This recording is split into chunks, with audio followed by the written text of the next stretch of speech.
YouTube నుండి అందరూ ఈజీగా మనీ ఎర్న్ చేసుకోవచ్చు అనేసి అనుకుంటారు. కానీ ఇప్పుడు అలా లేదు.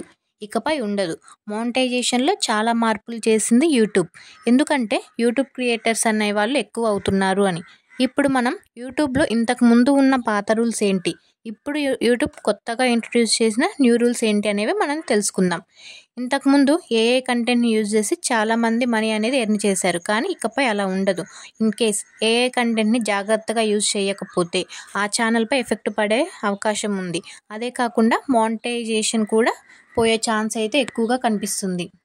అండ్ ఇంతకుముందు అప్లోడ్ చేసిన వీడియోస్‌నే మళ్ళీ అప్లోడ్ చేసినా ఏం ఉండకపోయేది. బట్ ఇప్పుడు అలా లేదు. ఒక వీడియోని పదే పదే అప్లోడ్ చేస్తే ఆ ఛానల్‌పై ఎఫెక్ట్ పడే ఛాన్స్ కూడా ఎక్కువగానే ఉంది. మనకి మోనిటైజేషన్ కావాలి అంటే లాస్ట్ 12 మంత్స్‌లో 4000 వాచ్ టైమ్ అవర్స్ అనేవి రావాలి. అలాగే 1000 మంది సబ్స్క్రైబర్స్ కూడా కావాలి. మనం పెట్టే షార్ట్స్‌కి 3 మంత్స్‌లో 10 మిలియన్ వ్యూస్ అనేవి రావాలి. ఇప్పటి నుండి ఒకే వీడియోని పదే పదే అప్లోడ్ చేస్తే మనీ అనేవి రావు. ఒరిజినల్ వీడియోస్ చేయడానికి ట్రై చేయండి. ఎక్కువ మన వీడియోస్‌నే అప్లోడ్ చేయడానికి ట్రై చేయండి. ఏఐ కంటెంట్‌ని యూజ్ చేసేవాళ్ళు చాలా జాగ్రత్తగా ఉండాలి. ఈ వీడియో మీకు యూజ్‌ఫుల్ అనిపిస్తే ఒక లైక్ చేయండి. అలాగే సబ్స్క్రైబ్ చేసుకోండి. Thanks for watching. ఇలాంటి మరిన్ని వీడియోస్ కోసం మన ఛానల్‌ని సబ్స్క్రైబ్ చేసుకోండి.